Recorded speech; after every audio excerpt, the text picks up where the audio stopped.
जय हिंद प्यारे दोस्तों, हमारे चैनल में आपका स्वागत है। Uttar Pradesh police SSC JD और समीक्षा अधिकारी सहायक समीक्षा अधिकारी के लिए मोस्ट इम्पोर्टेंट क्लास है कार्बोहाइड्रेट के लिए। कार्बोहाइड्रेट से क्वेश्चन एग्जाम में एक क्वेश्चन अवश्य लगा देता है, कोई भी एग्जाम हो। सभी ऑल कॉम्पिटेटिव एग्जाम के लिए भी इम्पोर्टेंट है, जैसे एलपी और टेक्नीशियन के लिए भी बहुत ही ज्यादा इम्पोर्टेंट प्रश्नों का संग्रह है। देखते हैं कार्बोहाइड्रेट। कार्बोहाइड्रेट को हम क्या बोलते हैं? शर्करा कहते हैं कार्बोहाइड्रेट क्या है? शर्करा है। शर्करा इसको कहते हैं या कह सकते हैं शुगर। क्या कह सकते हैं? शुगर। कार्बोहाइड्रेट क्या है? शुगर है। कार्बोहाइड्रेट से हमें क्या मिलता है? कार्बोहाइड्रेट लेने से हमें, कार्बोहाइड्रेट अगर हम लेते हैं अपने भोजन में, कार्बोहाइड्रेट से हमें ऊर्जा मिलती है। कार्बोहाइड्रेट से हमें ऊर्जा मिलती है। यह कैसी ऊर्जा मिलती है? तो तुरंत ऊर्जा मिलती है। तुरंत ऊर्जा देने के लिए कौन है? कार्बोहाइड्रेट है। तुरंत ऊर्जा देने के लिए कार्बोहाइड्रेट है। तुरंत ऊर्जा देता है कार्बोहाइड्रेट। तुरंत ऊर्जा देता है कौन? कार्बोहाइड्रेट है। कार्बोहाइड्रेट किसे कहते हैं भैया? कार्बोहाइड्रेट ग्लूकोज को कहते हैं। कहते हैं ग्लूकोज। ये ग्लूकोज को हम कार्बोहाइड्रेट भी कहते हैं। और ग्लूकोज का फॉर्मूला होगा C6H12O6।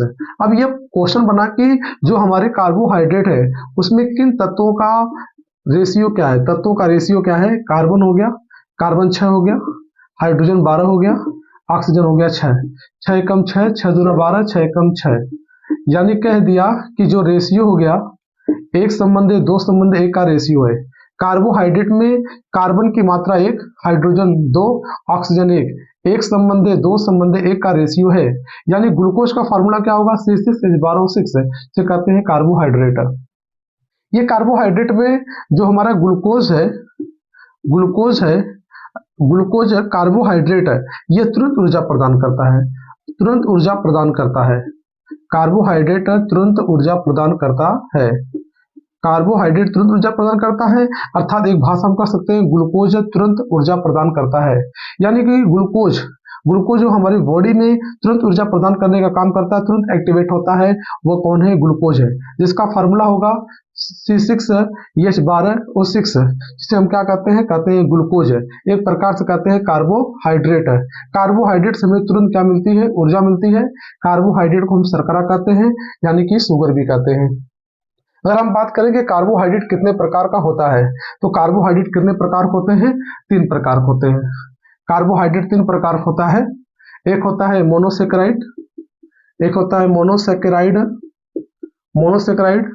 नंबर 2 हो गया डाइसेकेराइड, डाइसेकेराइड। एक हो गया पॉलीसेकेराइड, एक हो गया पॉलीसेकेराइड। कार्बोहाइड्रेट कितने प्रकार के हैं? 3 प्रकार के हैं। मोनोसेकेराइड सबसे सरल शर्करा जो है वो कौन सी है? मोनोसेकेराइड है। डाइसेकेराइड क्या है? वो मध्य वर्ग का है। पॉलीसेकेराइड सबसे जटिल शर्करा है। जो सबसे जटिल शर्करा वो कौन सी है? सबसे जटिल शर्करा, सबसे जटिल शर्करा है कौन? पॉलीसेकेराइड है। सबसे जटिल शर्करा कौन है? पॉलीसेकेराइड है। मोनोसेकेराइड में कौन आएगा? मोनोसेकेराइड में कौन आएगा? ग्लूकोज है, ग्लूकोज है, फ्रैक्टोज है और ग्लैक्टोज है। ग्लैक्टोज, ये सब क्या है? मोनोसेकेराइड है। मोनोसेकेराइड में कार्बोहाइड्रेट के केवल एक अणु भाग लेता है। कार्बोहाइड्रेट के केवल एक अणु भाग लेते हैं। इसमें कार्बोहाइड्रेट के 2 अणु भाग लेते हैं। इसमें कार्बोहाइड्रेट के 2 से अधिक अणु भाग लेते हैं।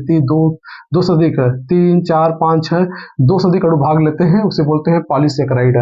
मोनोसेकेराइड जिसमें कार्बोहाइड्रेट के एक अणु भाग लेते हैं, और डाइसेकेराइड जिसमें कार्बोहाइड्रेट के 2 अणु भाग लेते हैं, पॉलीसेकेराइड जिसमें कार्बोहाइड्रेट के 2 से अधिक अणु भाग लेते हैं। जो मोनोसेकेराइड है वो क्या? एक सरल अणु है। अगर कोई भी पदार्थ हम खाते हैं, जब तक वो मोनोसेकेराइड में नहीं आएगा तब तक उसका पाचन नहीं होगा। यानी मोनोसेकेराइड में सबसे अच्छा ऊर्जा देने वाला कौन है? ग्लूकोज है। फिर कौन है? फ्रैक्टोज है। फिर कौन है? ग्लैक्टोज है। एक शर्करा पाई जाती है राइबोज शर्करा, वो भी क्या? एक प्रकार का कार्बोहाइड्रेट है।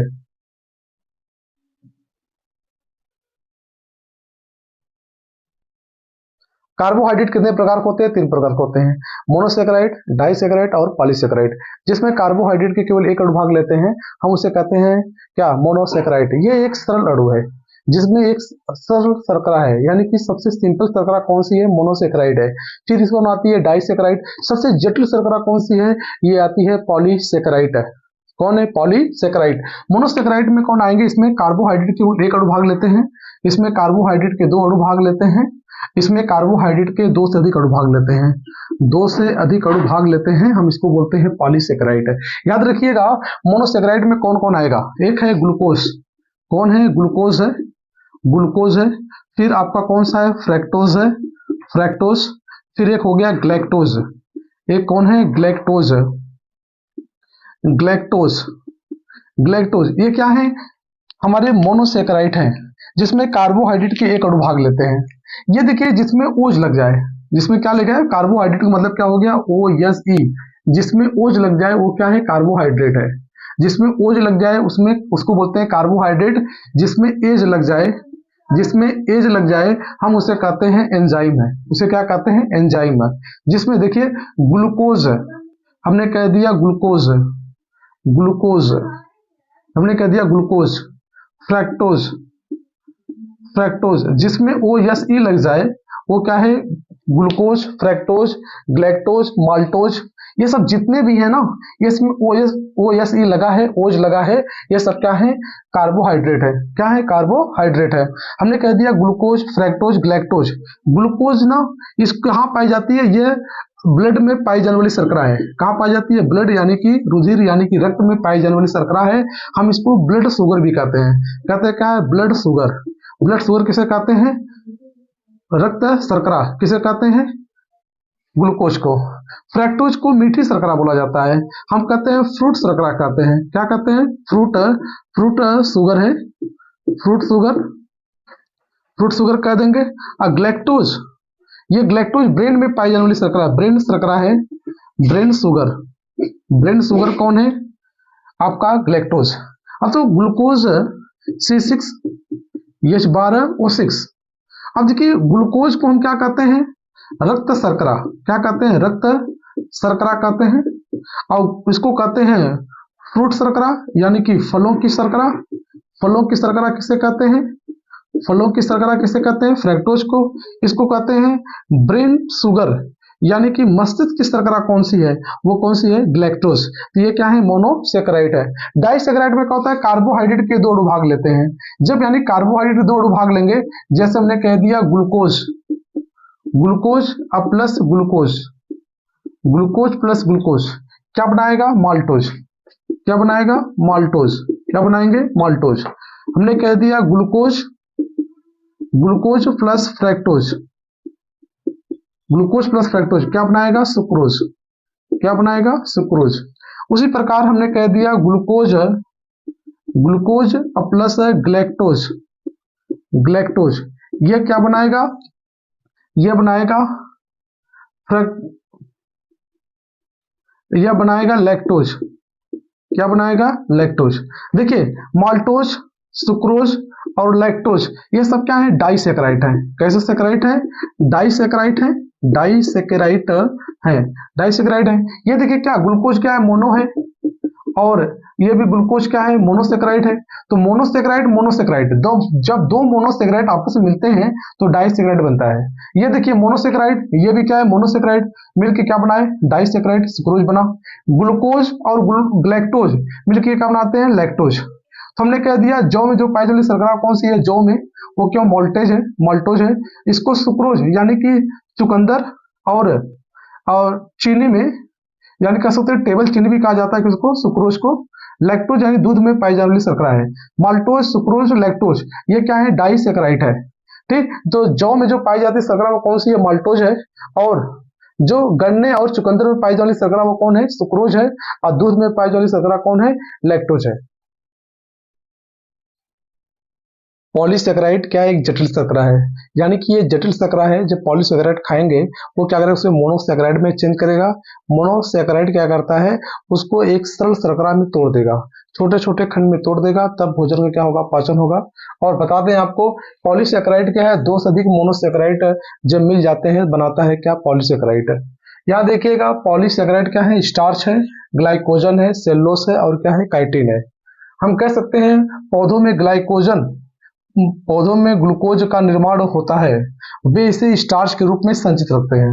यानी कि पेड़ पौधों में जो होते हैं, पौधों में जो पौधों की पत्तियां होती हैं उसमें ग्लूकोज का निर्माण होता है, वे इसे स्टार्च के रूप में संचित करते हैं। स्टार्च क्या है? स्टार्च जल में घुलनशील है, घुलनशील है। स्टार्च क्या है? जल में अघुलनशील है, अघुलनशील है। स्टार्च जल में अघुलनशील है। स्टार्च को हम अल्फा ग्लूकोज भी कहते हैं। स्टार्च को क्या कहते हैं? अल्फा ग्लूकोज, अल्फा ग्लूकोज भी कहते हैं, अल्फा ग्लूकोज भी कहते हैं स्टार्च को। स्टार्च को अल्फा ग्लूकोज भी कहते हैं। जो अनाज का ऊपरी परत होता है, अनाज का ऊपरी परत, अनाज का ऊपरी परत, अनाज का ऊपरी परत स्टार्च का बना होता है। जो अनाज का ऊपरी परत है उसमें क्या पाया जाता है? स्टार्च पाया जाता है, स्टार्च पाया जाता है, स्टार्च पाया जाता है, स्टार्च पाया जाता है। जो कैप्सूल का लेयर है, कैप्सूल, जो कैप्सूल का लेयर है, परत है, कैप्सूल का परत, कैप्सूल का परत किसका बना होता है भी? इसमें पाया जाता है स्टार्च, उसमें पाया जाता है स्टार्च। और फिर कह दें स्टार्च का परीक्षण करने के लिए क्या करते हैं? स्टार्च का परीक्षण करने के लिए, स्टार्च का परीक्षण करना है तो कैसे हम जानेंगे स्टार्च का परीक्षण कैसे करेंगे स्टार्च का? तो हम इसके लिए आयोडीन का विलयन का प्रयोग करते हैं। आयोडीन, आयोडीन क्या करता है? स्टार्च के परीक्षण के लिए माना जाता है। ये क्या करता है? जब स्टार्च आयोडीन के साथ मिलता है तो विलयन का रंग कैसा हो जाता है? जो हमारा विलयन है, विलयन का रंग कैसा हो जाता है? विलयन का रंग काला हो जाएगा या हो जाएगा नीला। ठीक, तो स्टार्च का परीक्षण करने के लिए किसका प्रयोग करते हैं? आयोडीन का प्रयोग करते हैं। आयोडीन उस विलयन को काला या नीला कर देगा, बोलते हैं स्टार्च। ग्लाइकोजन, जो हम भोजन ग्रहण करते हैं, जो भोजन हम पाचन में प्रयोग करते हैं, भोजन क्या करता है? पाचन होता है, किसके द्वारा होता है? ग्लाइकोजन के द्वारा। ग्लाइकोजन, ग्लाइकोजन के द्वारा पाचन हो जाता है। इसमें किसका निर्माण होता है? ग्लूकोज का। क्या निर्माण होता है? ग्लूकोज का। अगर हम ग्लूकोज की बात करें, ये हमारा अग्नाशय ग्रंथि है। कौन सी ग्रंथि है? अग्नाशय ग्रंथि, पैनक्रियाज ग्लैंड।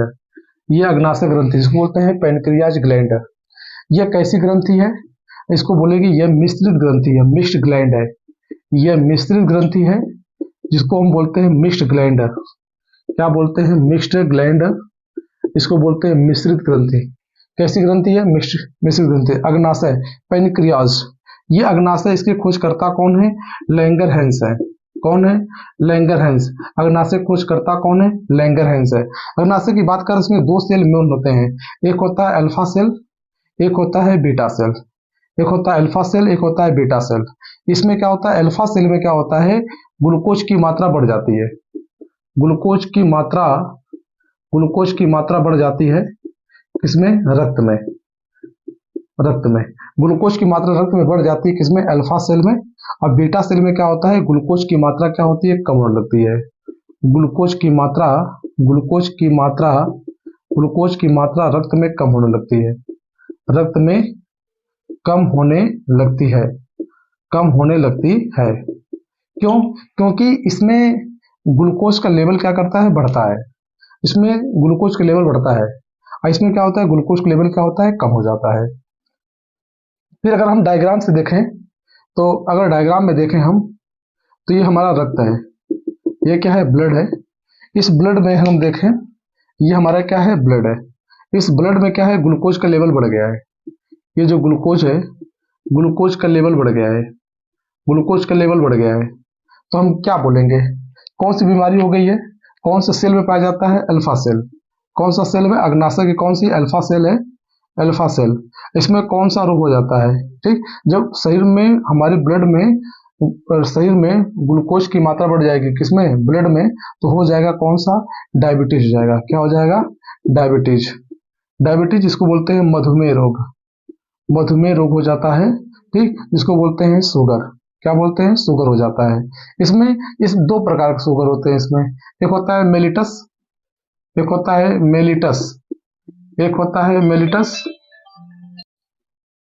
देखते हैं सेल्यूलोज क्या है? एक पॉलीसेकेराइड है। इसमें पेड़ पौधों जो छाल होती है इसमें पाया जाता है पॉलीसेकेराइड है। ठीक, सेल्यूलोज क्या है? बोलते हैं पॉलीसेकेराइड है। किस प्रकार का सेकेराइड है? बोलेंगे पॉलीसेकेराइड है। यह पॉलीसेकेराइड है। सेल्यूलोज यानी पेड़ पौधों की छाल, जो पेड़ पौधों की छाल है, पेड़ पौधों की छाल में क्या पाया जाता है? सेल्यूलोज। क्या पाया? सेलुलोज। इसको सेलुलोज को हम रेशा कहते हैं फाइबर है। क्या? फाइबर। सेलुलोज, सेलुलोज का पाचन कौन कर सकता है? सेलुलोज का पाचन जो मनुष्य है और कौन हो गए? सुअर। ये सेलुलोज का पाचन नहीं कर सकते, सेलुलोज का पाचन नहीं कर सकते हैं। जबकि जो जानवर होते हैं सुअर को छोड़कर बाकी जो जानवर होते हैं वो सेलुलोज का पाचन कर सकते हैं। सेलुलोज का पाचन, सेलुलोज का पाचन कर सकते हैं, पाचन कर सकते हैं। क्यों कर सकते हैं? कि इनका जो अपेंडिक्स होता है, अवशेषी अंग होता है, अपेंडिक्स होता है, जिसको इनका अपेंडिक्स होता है, इनका कार्य करता है, इनका अपेंडिक्स कार्य करता है। जबकि मनुष्य और सुअर में इनका जो अवशेषी अंग है, एक अवशेषी अंग होता है, अवशेषी अंग सीकम के ठीक नीचे, और यह कार्य नहीं करता है। इसका जो अपेंडिक्स होता है, जो अपेंडिक्स होता है वो कार्य नहीं करता है, इसका अपेंडिक्स कार्य नहीं करता किसमें? भोजन के पाचन के लिए। जबकि जानवरों में ये सेलुलोज का पाचन आसानी से कर लेते हैं, ठीक। जबकि सेलुलोज क्या है? पॉलीसेकेराइड है, पेड़ पौधों की छाल में पाया जाता है, ठीक। मनुष्य और सुअर सेलुलोज का पाचन नहीं कर पाते हैं क्योंकि इनका अपेंडिक्स क्या करता है? जो कार्य नहीं करता है। जबकि जानवर सेलुलोज का पाचन कर लेते हैं। क्यों कर लेते हैं? क्योंकि इनका जो अपेंडिक्स होता है भोजन के पाचन क्या करता है? सहायता प्रदान करता है, इसलिए भोजन को क्या करते हैं? आसानी से पचा लेते हैं।